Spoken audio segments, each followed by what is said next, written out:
Okay, so let me paint you a picture. It's a Saturday afternoon. You walk into a car dealership, just browsing, you tell yourself. And then you see it, the car. Clean lines, that new car smell. The salesperson walks over and says, "Want to take it for a spin?" You do. And 45 minutes later, you're sitting across a desk signing paperwork on a $42,000 car with a 7-year loan, and somehow you feel good about it. You feel like you just leveled up, like you made it. And I get it. I really do. I've been there. But here's what nobody told you in that dealership. Here's what the salesperson absolutely did not mention while he was calculating your monthly payments. You just made a decision that is statistically one of the biggest reasons people in this country never build real wealth. Not the $42,000 itself, it's the habit behind the decision, the thinking pattern, psychology. That's what I want to talk about today, because once you see it, you literally cannot unsee it. My name is Rayhan, and I spend way too much time thinking about the psychology of money, specifically why people who earn good money still end up broke, and what the people who actually build wealth do differently. If you're someone who works hard, makes decent money, but somehow never seems to get ahead financially, if you feel like your paycheck just evaporates every month and you can't figure out where it's going, make sure to hit that subscribe button and give this video a thumbs up if this helps you out. Because today we are going deep on cars, and I promise you, this is not going to be what you think it is. Here's the thing about cars that makes them different from almost every other financial decision you make. Cars sit at this really dangerous intersection of emotion, identity, and debt. And that combination is lethal for wealth building. Think about it. When you buy a house, yeah, there's emotion involved, but there's also a real asset. When you invest in a business, there's risk, but also potential return. When you buy groceries, nobody gets emotionally attached to their groceries, right? But a car feels like you. It's how people see you when you pull up.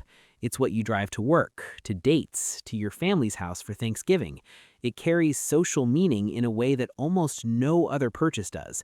And that's exactly why it's so dangerous.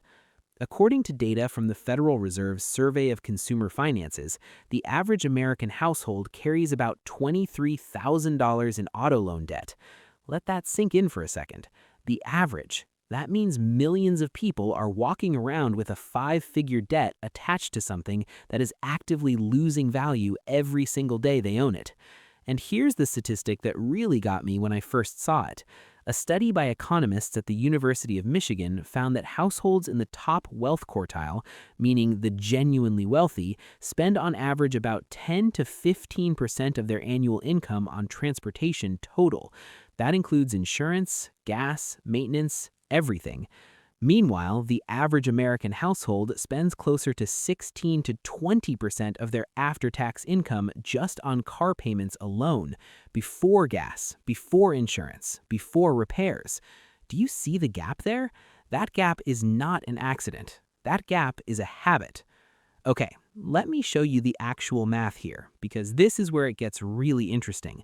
Let's take a real scenario. Two people, both 28 years old, both earning $65,000 a year. Let's call them Marcus and Kevin.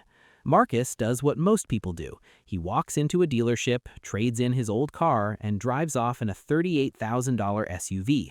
He puts $3,000 down. His loan is $35,000 at 7.5% interest, which is actually lower than the average new car loan rate right now, which was hovering above 9% for new vehicles as of late 2023, according to Experian's State of the Auto Finance Market Report.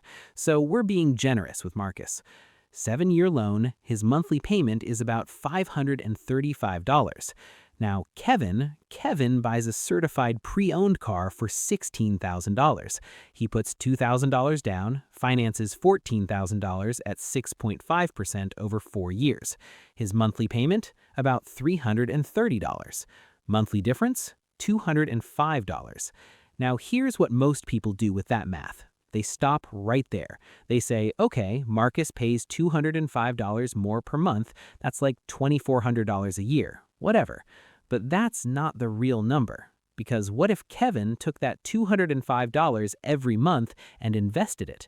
If Kevin invests $205 a month starting at 28, earning an average market return of 8% annually, which is conservative relative to the long-run historical average of the S&P 500, by the time he's 58, 30 years later, that money has grown to approximately $306,000. $306,000 from a car payment difference. But wait, it gets worse for Marcus, because Marcus is probably not buying just one car in those 30 years. The average American buys a new car every 6 years. Marcus is going to repeat this cycle roughly 5 times, and each time he's trading in a depreciated asset, rolling negative equity into a new loan, a practice that dealers love, by the way, and restarting the payment clock. Meanwhile, Kevin keeps buying used, keeps his payments low, keeps investing the difference. The total wealth gap between Marcus and Kevin over 30 years on this one decision alone, we're talking potentially $500,000 or more. Now, you might be thinking, Rehan, come on, most people aren't investing the difference. Kevin's just spending that $205 on something else. And you know what? You're right. And that is exactly the problem I want to address. Because the issue isn't really about the car, it's about the thinking pattern behind the car. Here's what most people don't realize about how wealth actually gets built. It's not primarily a math problem, it's a psychological problem. I've read a lot of research in behavioral economics, people like Richard Thaler, Daniel Kahneman, and one concept that keeps coming up when you look at how people make financial decisions is something called present bias, the tendency to dramatically overvalue the present moment compared to the future. And car purchases are basically the ultimate test of present bias, because here's what's happening in your brain in that dealership. The salesperson is showing you monthly payments, not total cost. He says, look, it's only $535 a month, and your brain compares that to right now. Can you handle $535 right now? Yeah, maybe, so it feels manageable. What your brain is not doing, because brains are genuinely bad at this, is running the 30-year compounding calculation I just showed you. That doesn't feel real. The shiny SUV in front of you feels real. This is why behavioral economists call it hyperbolic discounting. The future you, the 58-year-old who has $500,000 less than he could have, that person feels abstract, almost like a different person. But present you, who gets to drive a beautiful car off the lot today, that's real. That's immediate. And the car industry has spent decades engineering their entire sales process around exploiting this bias. Think about it. Why do dealers talk about monthly payments? Why do they stretch loans to 6, 7, even 8 years? Because they know that as long as the monthly number feels manageable, most people won't do the full math. According to a 2022 survey by Edmunds, over 15% of new car buyers in America took on a loan of 84 months or longer. 7 years for a car. Let me put that in perspective. If you take a 7-year loan on a car today, and you're planning to trade it in after 5 years, which most people do, you will owe more on that car than it is worth. That's called being underwater. And dealers count on this because it means when you come back to trade in, they can roll that negative equity right into your next loan. It's a cycle, and once you're in it, it is genuinely hard to get out. Okay, so here's the part of this video that surprises people. Because when you actually study wealthy people, not Instagram wealthy, not looks rich, I mean people with real multi-generational net worth, their car habits are genuinely shocking. Thomas Stanley spent decades researching actual millionaires in America. His book, The Millionaire Next Door, is basically the Bible of this stuff. And one of his most consistent findings was that the majority of millionaires in America drive used cars. Not luxury cars, not brand new SUVs, used cars. His data found that the most popular car among American millionaires was, and this is not a joke, a Toyota. A Toyota. Not a BMW, not a Mercedes, a Toyota. Now, before you say, well, rich people can afford to drive whatever they want, yes, that's true, and some of them do drive nice cars. But the habit, the default position, the instinct of a truly wealthy person around cars is fundamentally different from the average person. Here's the mental model shift, and this is really the core of what I want you to take away from this video. The average person thinks, what car can I afford? The wealthy person thinks, what is the least I need to spend on transportation without sacrificing reliability so I can put the maximum amount of capital to work? See the difference? One question is about consumption. The other is about capital allocation. Wealthy people understand, at a gut level, not just intellectually, that every dollar they put into a depreciating asset is a dollar that is not working for them. Every dollar you lock up in a car payment is a dollar that could be sitting in an index fund, or a business, or real estate, or a high-yield savings account. They treat their money like it has a job, and a car's job is transportation. Not status, not identity, transportation. Now, let me be clear about something, because I don't want to be naive here. I understand that transportation is not equal for everyone. If you live in a city with great public transit, your situation is different. If you have a long commute, reliability matters. If your work requires hauling equipment, you need a truck. I get it. The point is not never buy a nice car. The point is be deliberate. Know exactly what you're trading when you make that decision. Let me talk about the elephant in the room here, because I think this is actually the real reason most people overspend on cars. And it's not math. It's not even really psychology in the clinical sense. It's status. We live in a society that is absolutely saturated with signals about what success looks like. And somewhere along the way, the car became one of the primary status symbols for the middle class. Not for the ultra-wealthy, interestingly, they often don't care as much, but for the aspiring class, the working professionals, the people trying to signal that they've arrived, the car matters enormously. And social media has made this so much worse. Here's what I find fascinating about the status game around cars. Morgan Housel, who wrote The Psychology of Money, genuinely one of the best financial books of the last decade, he has this line that I think about all the time. He says, when you see someone driving an expensive car, you don't actually think highly of them. You imagine yourself in that car. You think about how you would feel driving it. The person driving the car gets essentially no status transfer from you. You just want the feeling for yourself. And that means you're spending $38,000 to $80,000 chasing a feeling that doesn't actually deliver what it promises. Studies on hedonic adaptation, the psychological phenomenon where we quickly return to a baseline level of happiness after a positive event, consistently show that the thrill of a new car fades within weeks, sometimes days, and then you're just left with the payment. I remember the first time I bought a car I couldn't really afford. For about 2 weeks, every time I walked up to it in a parking lot, I got a little rush. And then it was just a car. It was just the thing I got in to drive to the grocery store. But the payment stuck around for 6 years.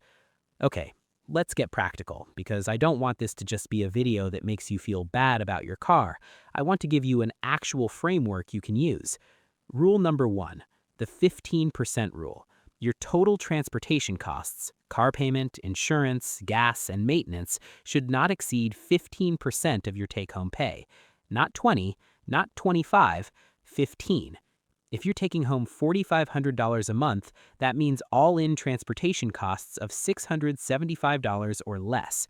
That might mean a $200 car payment, $150 for insurance, $150 for gas, and $175 budgeted for maintenance.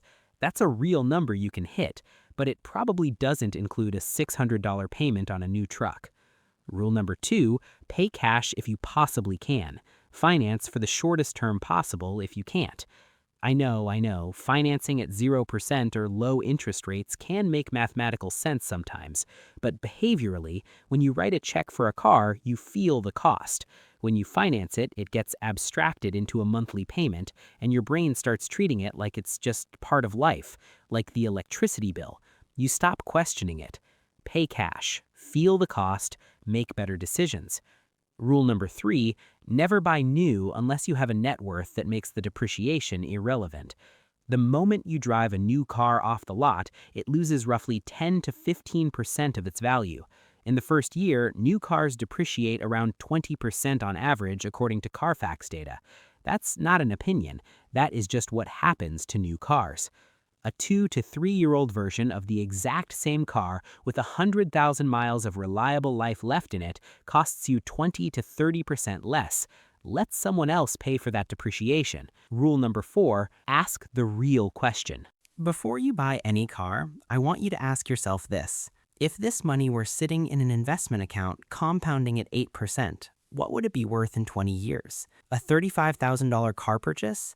At 8% over 20 years, that's about $163,000. That's the real price of the car, not $35,000, $163,000. In opportunity cost, is the upgrade worth $163,000 to you? Sometimes, honestly, it might be.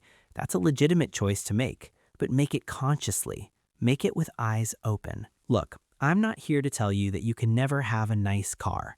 Life is short. Experiences matter. I get it. But I want you to understand something. The gap between people who build wealth and people who don't is almost never about income. The research on this is overwhelming. There are people earning $200,000 a year who are genuinely living paycheck to paycheck, and there are teachers and nurses earning $55,000 a year who retire with $800,000 in the bank. The difference is habits. It's the small, quiet, unsexy decisions that nobody posts about on Instagram. It's the car you don't buy. It's the payment you don't take on. It's the $205 a month that goes into an index fund instead of into a dealer's pocket. Wealth is not a single dramatic decision. It's 100 small decisions that compound over decades. And your car is one of the biggest ones because it's recurring, it's emotional, and the industry selling it to you is very good at making you feel like a more expensive choice is the rational one. It's not. The most financially dangerous words in the English language might be, I can afford the monthly payment. You deserve better than that. You deserve to actually understand the real cost of every decision you make and to choose your future over a feeling that fades in 2 weeks. So the next time you walk into a dealership or even just start browsing online at 11 p.m. when your willpower is low and the car photos look really good, remember this video. Remember Marcus and Kevin. Remember that the gap between them wasn't income, wasn't intelligence, wasn't luck. It was one decision, repeated. Make the decision that your future self will thank you for. If this video helped you think differently about money, please like it and share it with someone who needs to hear this. Subscribe if you haven't already. I put out videos like this every week because this stuff genuinely matters. And drop in the comments, what's your car situation right now? And what are you going to do differently? I'll see you in the next one.